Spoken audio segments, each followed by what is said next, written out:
The water off the coast of Positano was impossibly blue, the kind of blue that didn't look real in photographs.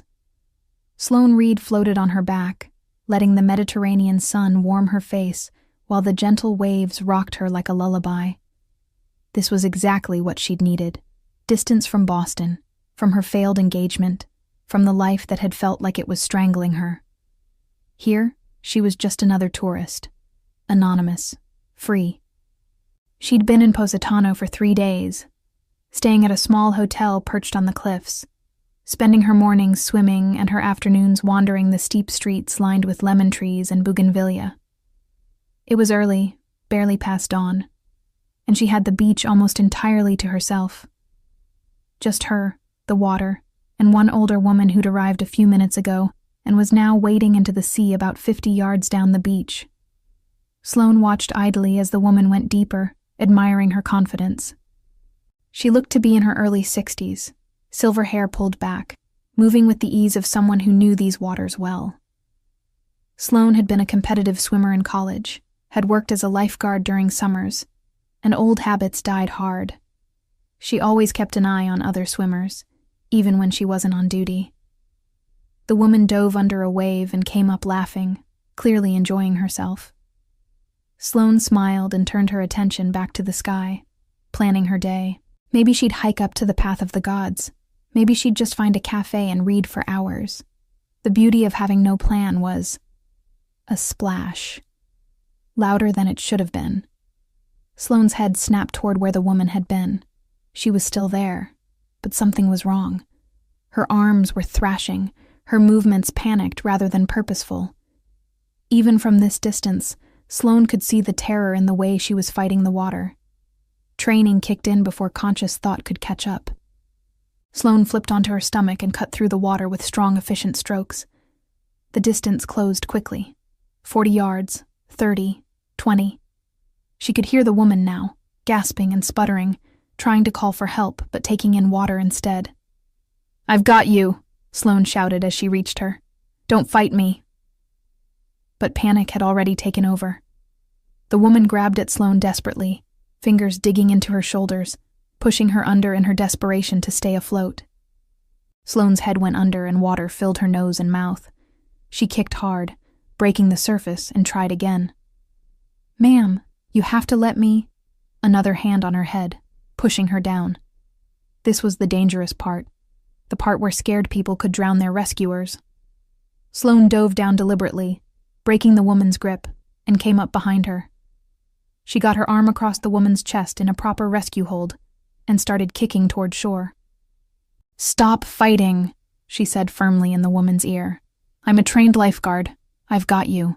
Just breathe." Whether it was the confidence in Sloane's voice or sheer exhaustion, the woman finally went limp, letting herself be towed. It made everything easier, but Sloane could feel how labored the woman's breathing was, how she was still coughing up water. The swim back felt endless. Sloane's shoulders burned and her legs ached, but she didn't stop, didn't slow down. When her feet finally touched sand, she half-carried, half-dragged the woman onto the beach and laid her on her side. "Can you hear me?" Sloane asked, checking her pulse. Too fast, but strong. "Are you hurt?" The woman coughed violently, expelling seawater, and gasped in air. "My leg," she managed. "Cramp. So sudden, I couldn't—" "It's okay. You're safe now. Just keep breathing." Sloane stayed with her, one hand on her back, monitoring her breathing until it started to even out. After a few minutes, the woman rolled onto her back, looking up at Sloane with dark eyes that were clearing from panic. "You saved my life," she said in accented English. I was sure I would drown. You're okay now. That's what matters." Sloane helped her sit up slowly. "Do you live nearby? Is there someone I can call?" "My son, but he will panic." The woman managed a weak smile. "He does not like when I swim alone." "He's going to like this even less," Sloane said wryly. "You should probably see a doctor. Make sure you didn't aspirate too much water." "I am fine. Thanks to you." The woman reached out and gripped Sloane's hand with surprising strength. "What is your name?" "Sloane. Sloane Reed." "Francesca Moretti." She pressed Sloane's hand between both of hers.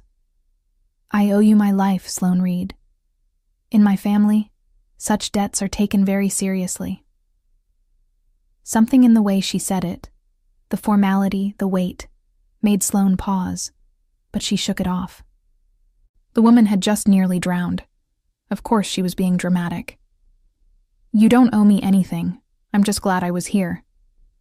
Sloane helped Francesca to her feet. "Are you sure you're okay? Can you walk?" Yes. My car is just there." Francesca gestured to the small parking area. "But please, how can I thank you? Your hotel? Can I send something?" "Really, that's not necessary. I'm just happy you're safe." Sloane gathered her towel and bag from where she'd left them up the beach. "Take care of yourself, okay? And maybe don't swim alone for a while." "Wait," Francesca started. But Sloane was already walking away, suddenly desperate to avoid the gratitude and attention. She'd done what anyone would do, what she was trained to do. The last thing she wanted was to be treated like some kind of hero. She made it back to her hotel and into the shower before the adrenaline crash hit. Her hands started shaking as the hot water poured over her, and she had to brace herself against the tile wall. That woman had almost died. If Sloane had been looking at the sky for another 30 seconds, if she'd decided to swim in a different direction. But she hadn't. And Francesca was fine. That was all that mattered. Sloane spent the rest of the day trying to distract herself, but her mind kept returning to those moments in the water, to the terror in Francesca's eyes, to how close it had been. She fell asleep that night with the sound of waves still echoing in her ears. The next morning, she was having breakfast on her hotel's terrace when the manager approached her table with an expression somewhere between awe and nervousness. "Ms. Reed, there's someone here to see you." Sloane looked up from her cappuccino, confused. "To see me? Are you sure?" "Quite sure. He's waiting in the lobby. Well, you'll see." The manager's odd tone made Sloane curious despite herself. She followed him inside to find a man standing near the entrance, and her first thought was that he didn't belong in the small, charming lobby of her modest hotel. He belonged somewhere grander, somewhere that matched his obvious wealth and presence. He was tall, easily over 6 feet, with dark hair that was perfectly styled in that effortlessly expensive way. His suit probably cost more than Sloane's entire wardrobe, tailored to emphasize broad shoulders and a lean, athletic build. But it was his face that really caught her attention. Sharp cheekbones, a strong jaw darkened by stubble, and eyes so dark they were almost black. He was handsome in an intimidating way, the kind of handsome that made you nervous. Those dark eyes fixed on her as she entered, and Sloane felt the weight of his attention like a physical thing. "Sloane Reed?" His voice was deep, with an Italian accent that made her name sound different, more elegant. "Yes. And you are?" "Luca Moretti." He moved toward her with the fluid grace of someone completely comfortable in his own body. "You saved my mother's life yesterday morning." Oh no. Sloane's stomach dropped. She'd hoped to avoid this exact conversation. "Is she okay? I've been worried." "She's fine, perfectly healthy, thanks to you." He stopped a few feet away, studying her with an intensity that made her want to fidget. "I wanted to thank you personally, and to discuss how I can repay such a debt." "There's no debt. I did what anyone would do." "No." The word was firm, leaving no room for argument. "What you did was extraordinary. You risked your life to save a stranger. In my world, such actions create obligations." Your world, Sloane thought. What world was that, exactly? She studied him more carefully, noting the expensive watch, the way he held himself with absolute confidence, the deference the hotel manager was showing him, and the name, Moretti. Francesca had said her family took debt seriously. A suspicion formed in her mind. "Mr. Moretti, I appreciate you coming here, but honestly, I don't need anything. Your mother's safety is all the thanks I need." "Nevertheless, I insist. Name your price." "There is no price. I'm not interested in payment." Something flickered in his dark eyes. Surprise, maybe. Or curiosity. "Everyone has a price. Not for this. Not for doing the right thing." Sloane crossed her arms, suddenly feeling defensive. "Look, I'm glad your mother is okay. That's genuinely all I wanted. Now, if you'll excuse me, my breakfast is getting cold." She turned to walk away, but his voice stopped her. "You're American. Very observant. On vacation. Something like that. Alone?" Sloane turned back to face him, raising an eyebrow. "Is this an interrogation?" "No. I'm simply trying to understand you." He tilted his head slightly, still watching her with that unnerving focus. "You save a woman's life and want nothing in return. You're in one of the most beautiful places in Italy, alone. You're running from something." That's presumptuous, but accurate. Damn it. He was right, and she hated that he could read her so easily. "My personal life is none of your business." "Perhaps not, but my mother wants to thank you properly. She's invited you to dinner at our home tomorrow evening." He pulled a card from his jacket pocket and held it out. 7 o'clock. A car will pick you up. I don't think... Please. The word softened his commanding tone slightly. It would mean a great deal to her, and to me. Sloane found herself taking the card, even though every instinct told her this was a bad idea. "Fine. Dinner. But after that, we're even. Deal?" A small smile curved his lips, and it transformed his face from intimidating to devastating. Deal. He left as smoothly as he'd arrived, and Sloane stood in the lobby holding his card and wondering what she'd just agreed to. The card was heavy, expensive stock, with just a name and phone number embossed in silver. No title, no business name, just Luca Moretti. She spent the rest of the day trying to convince herself that going to dinner was a terrible idea. She looked up the Moretti name online and found almost nothing, which in itself was telling. People with money and power who didn't want to be found usually had good reasons for their privacy.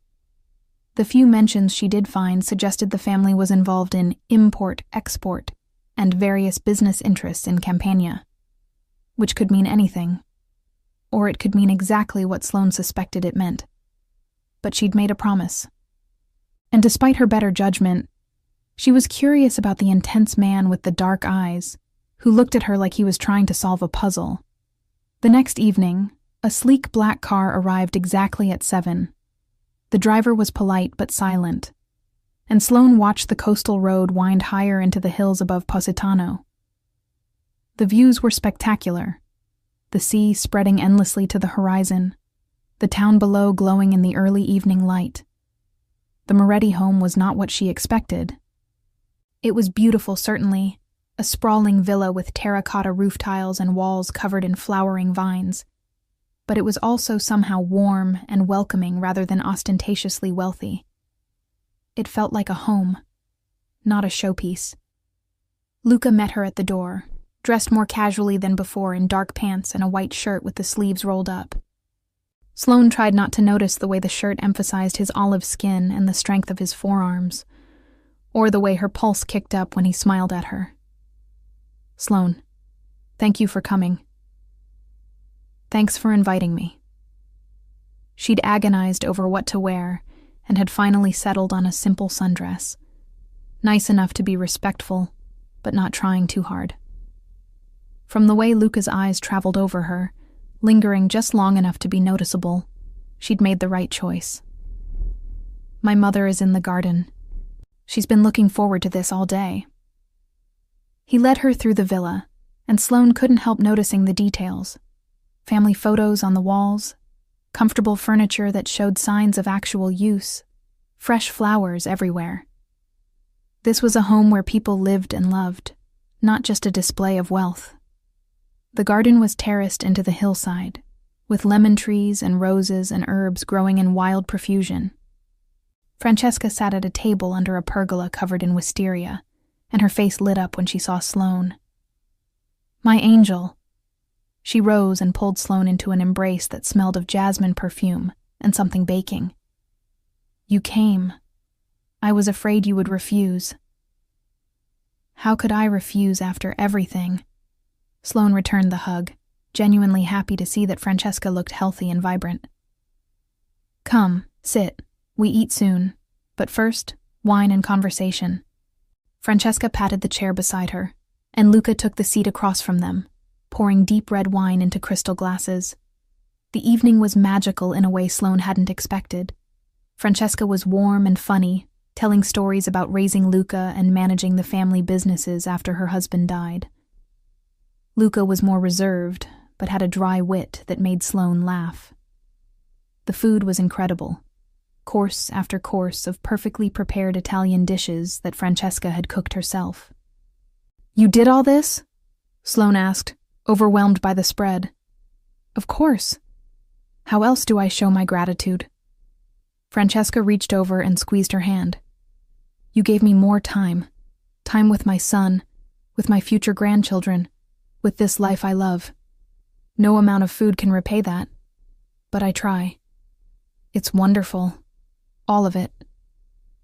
As the meal progressed, Sloane found herself relaxing, despite her initial wariness. Francesca drew out stories about her life in Boston, her swimming career, the way she'd ended up in Italy after her engagement fell apart. "He was fool," Francesca declared when Sloane mentioned her ex-fiancé. "Any man who lets you go is fool."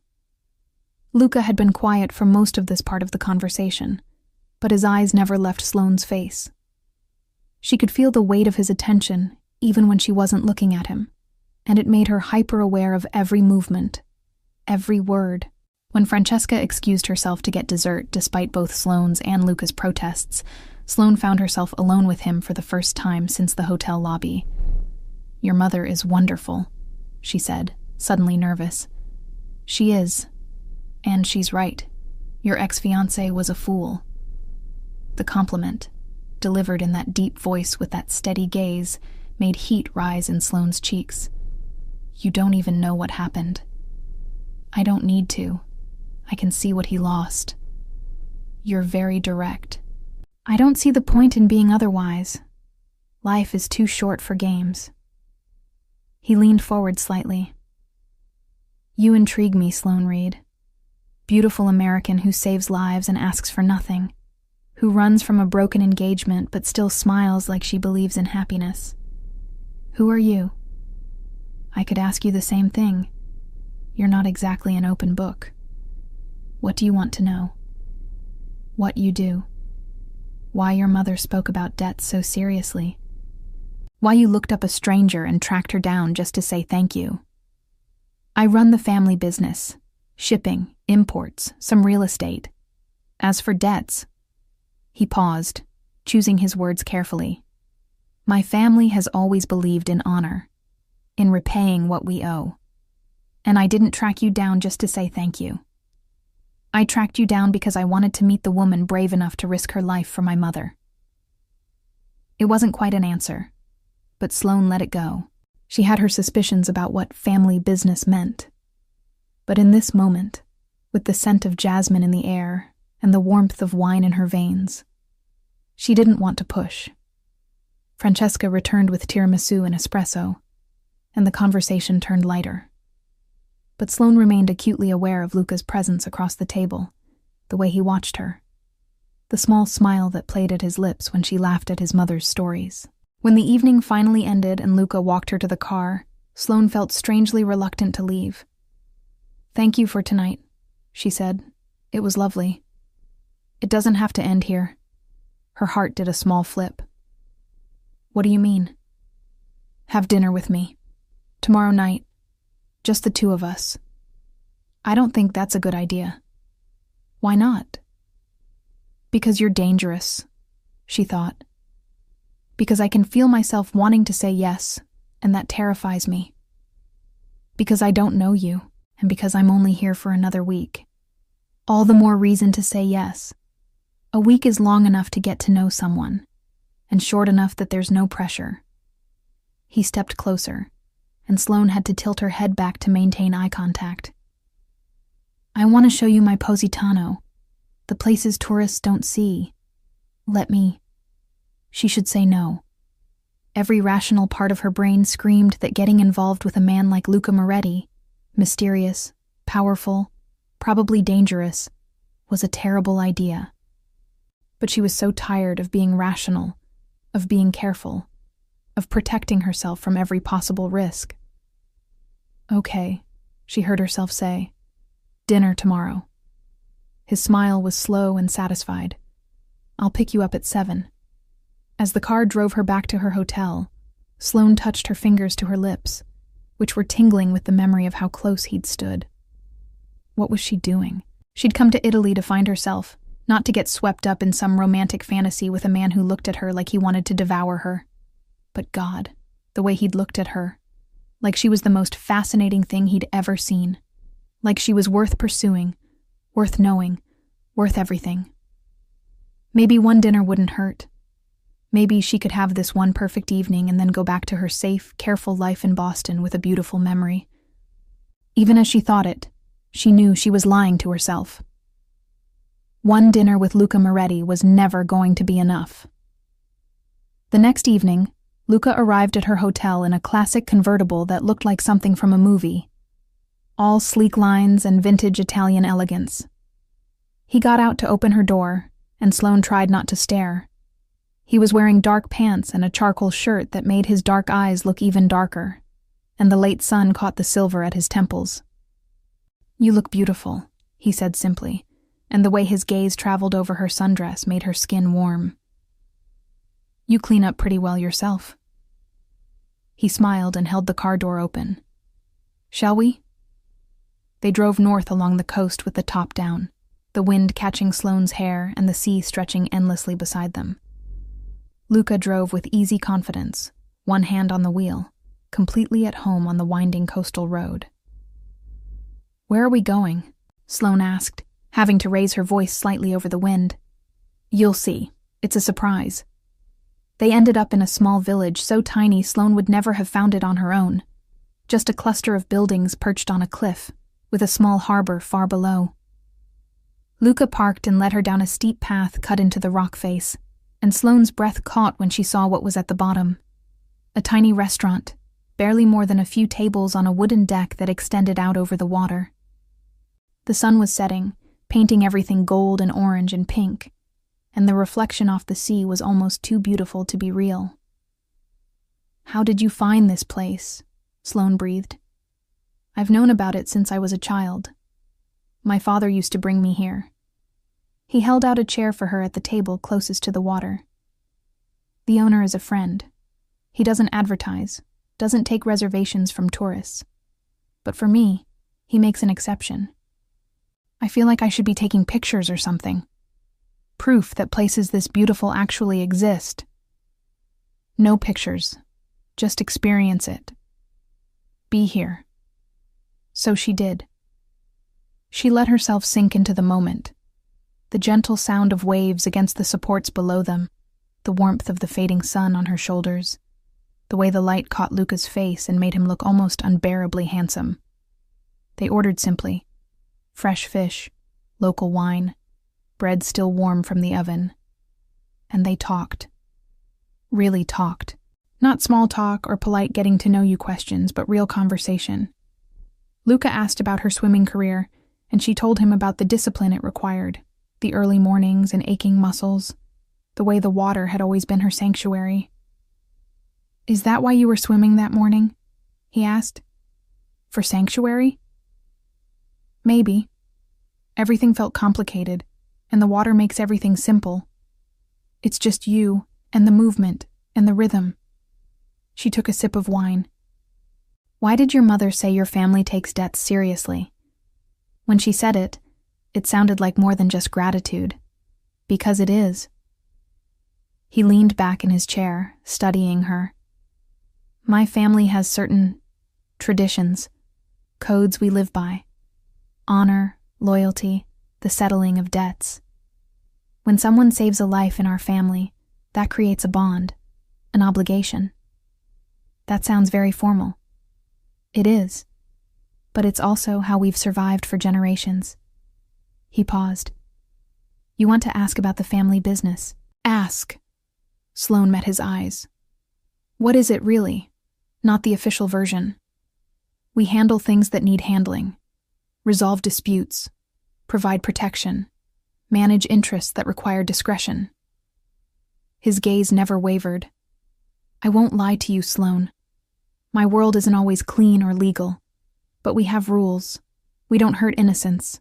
We don't deal in certain things, and we protect what's ours. So she couldn't quite say it. Mafia is such an American word. We prefer to think of ourselves as a family business with traditional values. A slight smile. But yes, I suppose that's what you'd call it.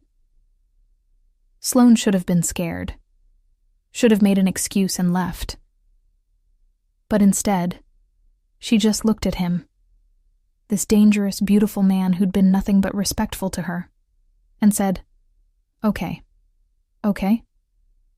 I appreciate the honesty, and She hesitated, then decided to match his directness. I still want to be here. With you. Is that crazy? Perhaps, but I'm glad. The food arrived, and they ate as the sun finally dipped below the horizon and the sky turned deep purple. Luca told her stories about growing up in this region, about his father who'd died when he was 23, about taking over the family business too young and learning the hard way how to lead. Do you like it? Sloane asked. What you do? I'm good at it. Whether I like it is a more complicated question. He poured more wine. I like the parts that matter. Protecting my family, providing for people who depend on me, maintaining order. The rest, he shrugged, is necessary. That sounds lonely. It can be. Trust is a rare commodity in my world, which makes what you did for my mother even more remarkable. You had no reason to trust her, no reason to risk yourself, but you did anyway. I told you, I did what anyone would do. Yes. But Sloane, most people wouldn't have. They would have looked away or called for help and let someone else handle it. You didn't hesitate. You just acted. That kind of courage is rare. The way he was looking at her made Sloane's breath catch, like she was something precious, something worth protecting. She'd spent the last 6 months feeling broken and discarded after her fiancé had decided he wanted something different, which had turned out to mean someone different. But Luca looked at her like she was exactly what he wanted. Why are you really here? She asked quietly. Having dinner with me? You thanked me. Your mother thanked me. You could have just let me be. Because I wanted to know you. Because the moment I saw you in that hotel lobby, I knew you were going to be important. He reached across the table and traced one finger along the back of her hand. Because I haven't been able to stop thinking about you since my mother told me what you did. And because... His dark eyes held hers. I wanted to see if you felt it too. Felt what? This. His thumb brushed over her knuckles. Tell me you don't feel it. She couldn't. Because she did feel it. The pull between them. The electricity that sparked every time he looked at her. The way her heart raced when he smiled. It was irrational and probably reckless, but it was undeniably real. I feel it, she admitted. Good. His smile was satisfied. Then let's stop pretending this is just a polite thank you dinner and admit what it actually is. What is it? The beginning of something, if you want it to be. Sloane thought about her safe life in Boston, her careful plans, the way she'd always chosen security over risk, predictability over passion. And look where that had gotten her. Engaged to a man who'd found her boring, living a life that felt like it belonged to someone else. Maybe it was time to try something different, to choose the risk for once. "I want it to be," she said. The drive back to her hotel felt different, charged with possibility and unspoken promises. Luca kept one hand on the wheel and one on her knee, and Sloane couldn't stop looking at him, memorizing the line of his profile against the starlit sky. When they pulled up to her hotel, he walked her to the entrance but didn't try to come inside. Instead, he turned her to face him, one hand coming up to cup her cheek. "I want to kiss you," he said, his voice low. "But not yet. Not until you're sure this is what you want. Because once I start, Bella, I won't want to stop."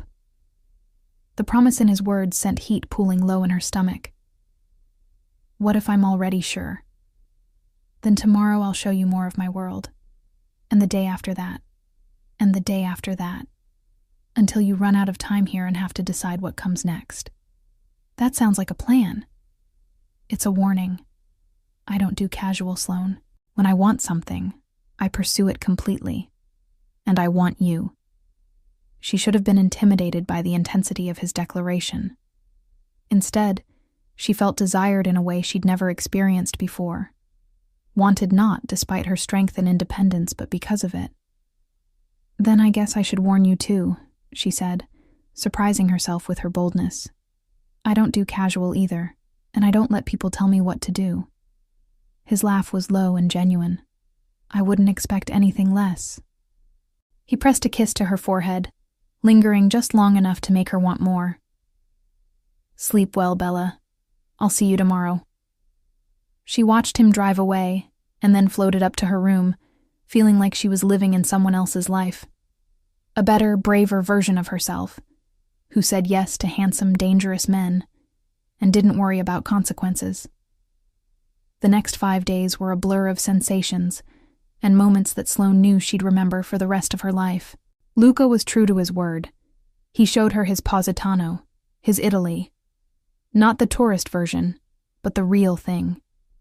He took her to his mother's family village in the hills, where old women in black dresses sat in doorways and called out greetings, where the local priest blessed them, and the baker gave them still warm bread.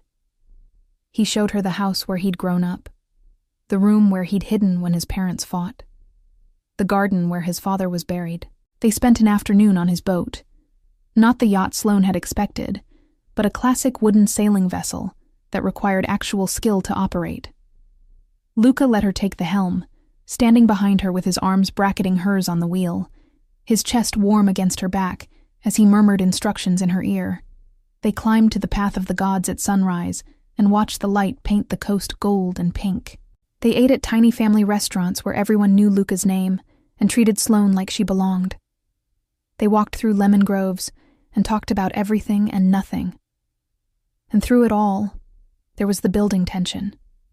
The way his hand would linger on her waist, the way he'd look at her mouth when she was talking, the stolen moments of contact that left her aching for more. He was deliberately taking his time, letting anticipation build, and it was driving her crazy in the best possible way. On the 4th evening, they had dinner at his villa again, but this time Francesca was visiting friends, and they were alone. Luca cooked for her. A simple pasta with fresh seafood that somehow tasted like everything good about Italy distilled into one dish. They ate on the terrace as the sun set, and Sloane couldn't remember ever feeling more content, more herself, more alive. "I leave in 3 days," she said quietly, voicing the reality they'd both been avoiding. "I know. I don't know what to do about that." Luca set down his wine glass and looked at her seriously. "You have a life in Boston, a job, friends, family. I understand that. But I'm not ready for this to end, and I don't think you are either. I'm not. But Luca, you live here. I live there. How would that even work? You could stay longer, extend your trip. I can't. I have to get back to work. She stopped. Did she have responsibilities? Her personal training clients could manage without her for a while. Her apartment lease was month to month, Her family wouldn't care if she stayed away longer. I have a life there, she finished weakly. Do you? Or do you have the structure of a life that you've been following without asking yourself if it's what you actually want? The question hit harder than she expected.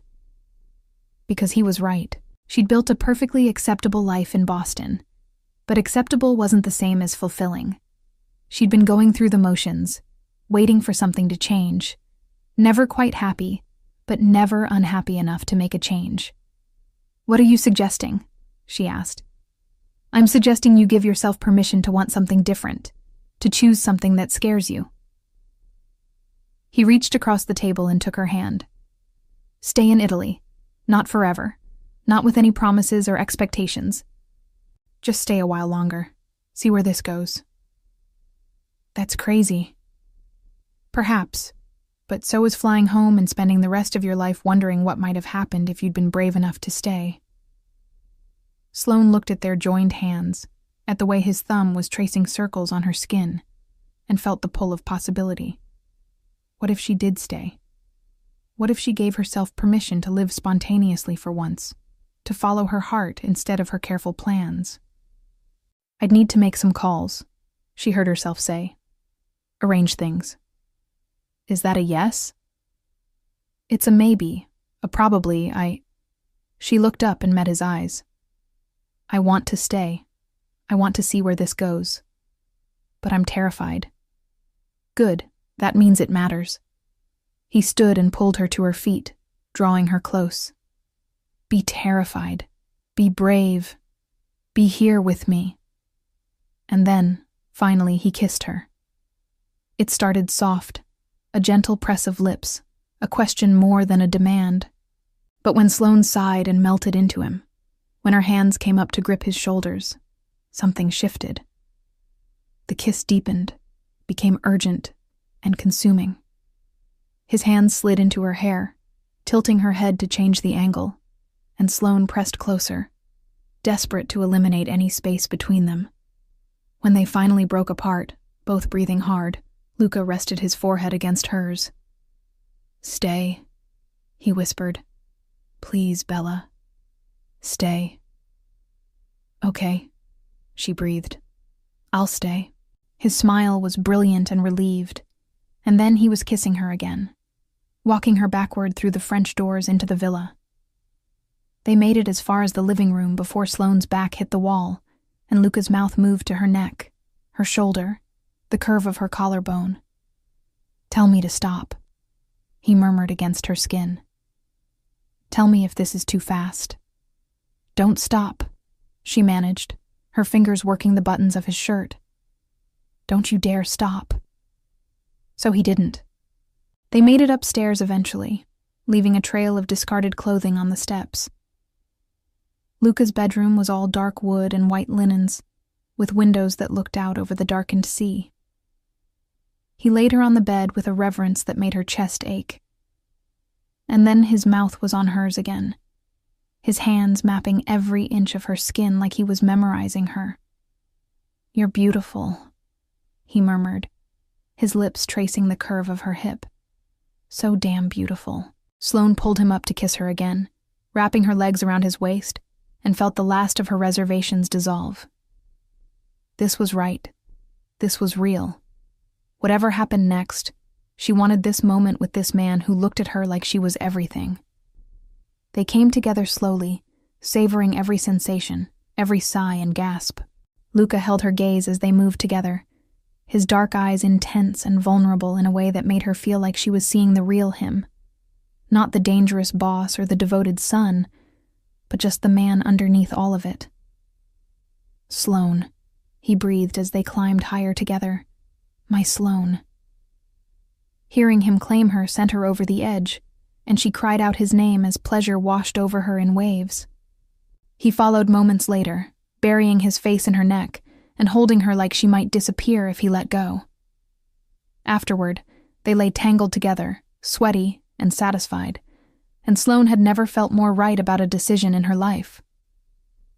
So, Luca said eventually, his fingers tracing lazy patterns on her spine. You're staying. I'm staying, at least for a while. Then tomorrow we find you a better place than that hotel. Somewhere you can actually live. I can't just move in with you. We've known each other less than a week. I'm not asking you to move in with me, though the offer stands if you change your mind. He pressed a kiss to her shoulder. But I know a place. Small apartment with a view of the water. It belongs to a friend who's traveling. You could stay there. You have an answer for everything, don't you? I told you. When I want something, I pursue it completely.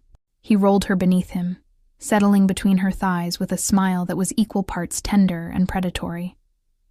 And I want you, Sloane Reed, for as long as you'll let me have you. She pulled him down for another kiss, already feeling desire stirring again. Then I guess you better make it worth my while. His laugh was low and full of promise.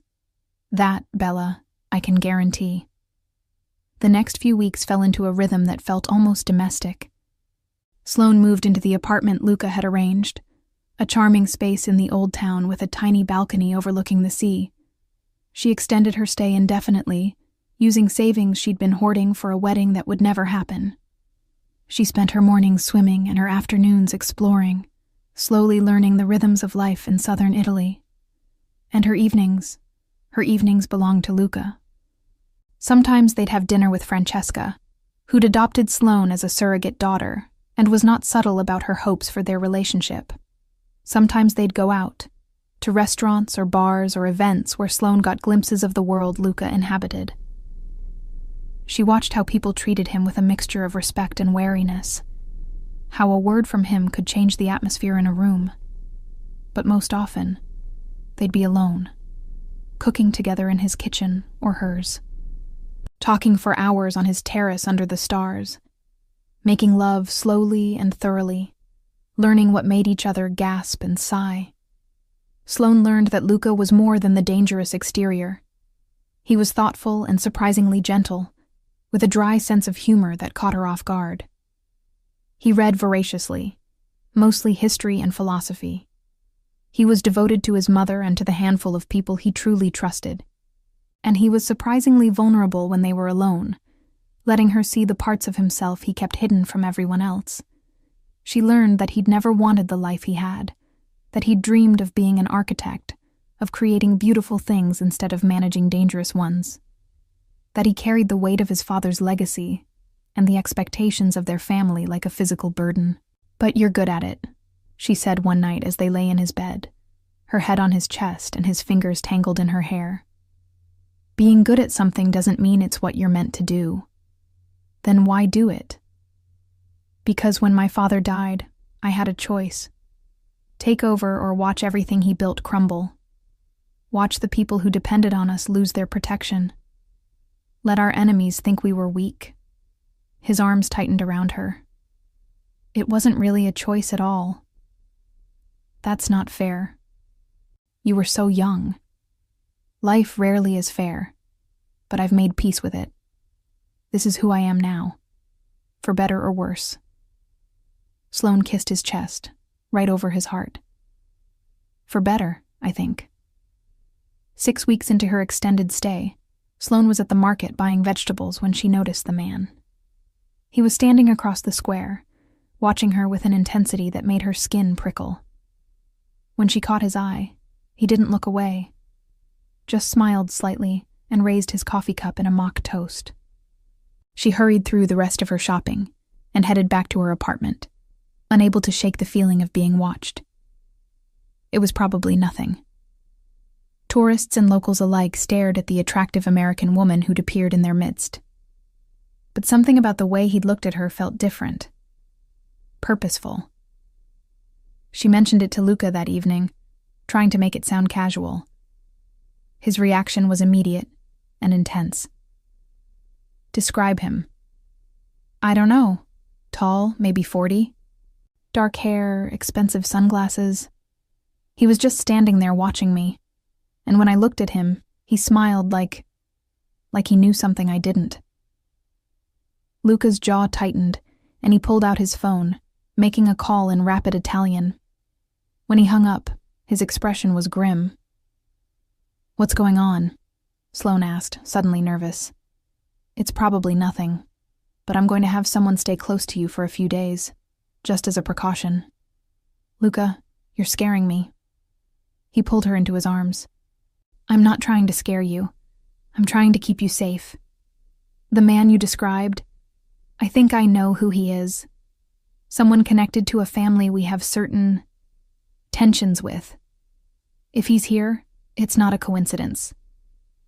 "What does that mean? Tensions?" "It means there are people who would like to see me weakened, who would hurt those I care about to get to me." His arms tightened. "And by now, anyone paying attention knows I care about you." The reality of his world came crashing in. Sloane had known intellectually that Luca was involved in dangerous things, but it had felt distant and theoretical. This was real. She was real, and apparently, she'd become a target just by association. "Maybe I should go," she said quietly. "Back to Boston, if being with me puts you at risk." "No." The word was firm and immediate. "You're not leaving. And you're definitely not leaving because some bastardo thinks he can threaten what's mine. Luca." "I can protect you, Sloane. I will protect you. But I need you to trust me and listen when I ask you to be careful." She wanted to argue, wanted to insist she could take care of herself. But she also wasn't stupid. This was his world, and she was a stranger in it. If he said there was danger, she believed him. "Okay, I'll be careful. I'll accept the bodyguard or whatever you think is necessary." "Thank you." He kissed her forehead. "And Sloane, this doesn't change anything between us. It just means we have to be smart." But it did change things. Over the next few days, Sloane became acutely aware of the reality of Luca's life. There was always someone nearby now, a polite but watchful man who'd appear whenever she left her apartment. She saw Luca less, and when she did see him, he was distracted and tense. She tried to be understanding, tried to be patient. But she also felt the walls closing in, the loss of the freedom she'd been enjoying. And underneath it all was a thread of fear she couldn't quite shake. A week after the incident at the market, everything came to a head. Sloane was walking back from a morning swim when a car pulled up beside her. The window rolled down, and the man from the market smiled at her. "Sloane Reed," he said in accented English. "We should talk." "I don't think so." She kept walking, but the car kept pace with her. "It's about Luca Moretti, about the danger you're in by being with him. I'm not interested in anything you have to say. Not even if I'm trying to help you?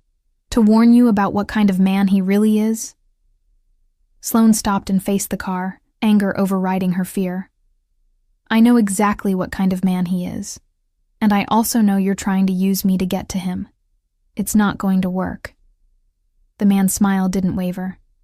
"Brave. I can see why he likes you. But bravery without sense is just foolishness, Bella. You're in over your head." Before Sloane could respond, another car pulled up with a screech of tires. Luca emerged from the passenger side, and the look on his face made Sloane's breath catch. She'd never seen him like this, cold and dangerous and absolutely terrifying. He said something in Italian, his voice quiet but deadly, and the man in the car paled slightly. A brief exchange followed, too quick for Sloane to follow, and then the car sped away. Luca turned to her, and some of the hardness left his expression. "Are you okay? Did he touch you?" "I'm fine. He just wanted to talk." She was shaking now, the adrenaline catching up to her. Luca pulled her into his arms right there on the street, not caring who saw. "I'm sorry. I'm so sorry. This is exactly what I was trying to prevent." What did he want? To scare you, to make you doubt me, to use you as leverage. He pulled back to look at her face. It's a common tactic. Find someone's weakness and exploit it. I'm not your weakness. You're not a weakness. But you are the thing I care most about protecting. which makes you valuable to my enemies. His jaw tightened. I won't let anything happen to you. I swear it. What happens now? Now I handle it. Make it very clear that you're off limits. Handle it how? Sloane asked, suddenly afraid of the answer.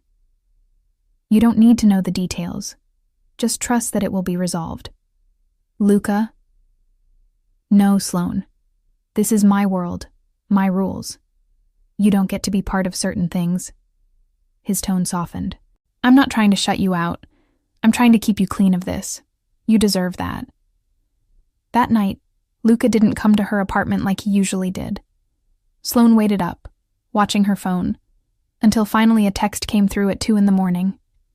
It's handled. You're safe. I'll explain tomorrow.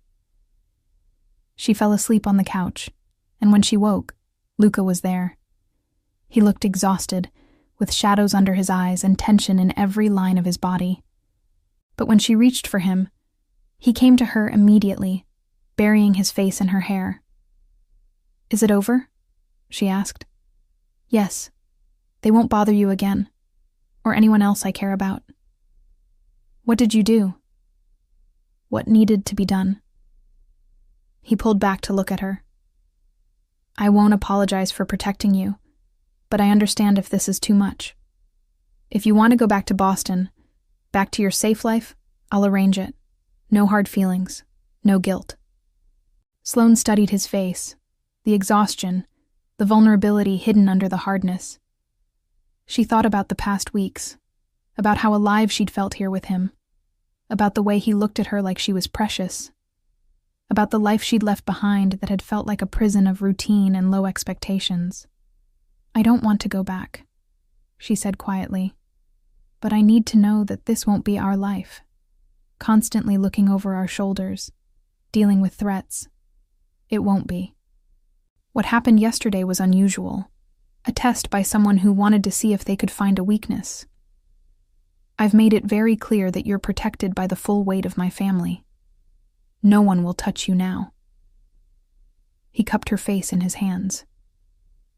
I can't promise my world will ever be completely safe, but I can promise I'll do everything in my power to keep you out of it, to give you a life that's as normal as possible. What if I don't want normal? What if I just want you? Then you have me. Completely. For as long as you'll have me. She kissed him, and he responded with a desperation that spoke of fear and relief and love. They made their way to the bedroom, and he made love to her like he was trying to prove something. That she was safe, that she was his, that nothing would take her away from him. Afterward, as they lay tangled together in the sheets, Sloane said, I'm not going anywhere, just so we're clear. I love you. The words came out rough, like he hadn't meant to say them, but couldn't hold them back. I know it's fast. I know it's crazy, but I love you, Sloane. And I've never said that to anyone who wasn't family. I love you too. The words felt right and true and terrifying all at once. I came to Italy to find myself, and instead I found you. I don't know how this works or where it goes, but I love you. We'll figure it out. Together. Together. She agreed. The next 3 months were different. Calmer. Luca was true to his word. He kept his business separate from their life together, and Sloane found herself settling into a rhythm that felt sustainable. She started teaching swimming lessons at a local pool, enjoying the work and the routine. She became friends with other expats and with some of Francesca's friends. She learned more Italian and more about the culture, and slowly started to feel like she belonged. And every day she fell more in love with Luca, with the man he was when they were alone, funny and tender and surprisingly romantic. He left her notes in Italian. He brought her flowers from Francesca's garden. He'd show up at her apartment in the middle of the afternoon just to kiss her and tell her he'd been thinking about her. 4 months after the incident with the rival family, Luca took her back to the small restaurant where they'd had their first date. They sat at the same table, watching the sunset over the water, and Sloane felt a sense of completion she'd never experienced before. "I have something to ask you," Luca said as they finished dessert. "That sounds ominous." "I hope not." He reached across the table and took her hand. "You saved my mother's life. And in doing so, you changed mine. Before you, I was existing, going through the motions, doing what was expected. But you showed me that there could be more, that I could want more. Luca, let me finish, please." He took a breath. "I know we haven't been together long by conventional standards, but nothing about us has been conventional. You dove into the water without hesitation to save a stranger. I tracked you down because I couldn't get you out of my head. You stayed in Italy on a whim. We fell in love in weeks instead of months. Nothing about our story makes sense on paper. Where are you going with this?" He pulled a small box from his pocket, and Sloane's heart stopped. "I'm going where this was always heading, Bella. From the moment you walked into that hotel lobby with salt in your hair and fire in your eyes, this was inevitable." He opened the box to reveal a ring, simple and elegant, a single diamond that caught the fading light. "I'm not asking you to marry me tomorrow, or even this year, but I'm asking you to say that someday, when you're ready, you'll let me be yours officially. Forever." Sloane stared at the ring, her throat tight with emotion. "You're asking me to get engaged to be engaged?" "I'm asking you to choose this, choose us. Choose a future that we build together, whatever that looks like." His dark eyes were vulnerable and hopeful. "What do you say?" She thought about the life she'd left behind, safe, predictable, slowly suffocating. And she thought about the life she was building here, risky, unpredictable, gloriously alive. There wasn't really a choice. "Yes," she said, laughing through tears. "Yes, I choose this. I choose you. I choose us." He slipped the ring onto her finger, and it fit perfectly. Of course it did. Everything about them fit, even the parts that shouldn't work. They left the restaurant and drove back to his villa, and made love under the stars on his terrace, the ring catching moonlight every time she moved. And Sloane felt like she'd finally found what she'd been looking for all along. Not just a place to belong, but a person to belong with. 6 months after that evening on the terrace, they stood in the same church where Francesca had been baptized, surrounded by family and friends. Sloane wore a simple white dress and carried wildflowers from Francesca's garden. Luca wore a dark suit and couldn't stop smiling. When the priest asked if she took this man, Sloane didn't hesitate. "I do." And when Luca kissed her, she tasted the salt air and heard the distant sound of waves, and remembered the morning that had changed everything. The morning she'd saved a stranger's life and found her own in the process. "You know," she murmured against his lips, "when I pulled your mother out of the water, I never imagined it would lead to this." "No?" His hands tightened on her waist. "What did you imagine?" "A thank you.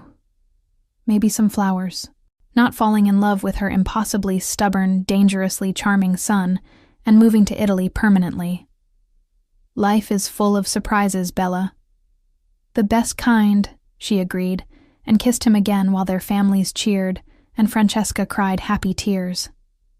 Later, at the reception in Luca's garden, Francesca pulled Sloane aside and held both her hands.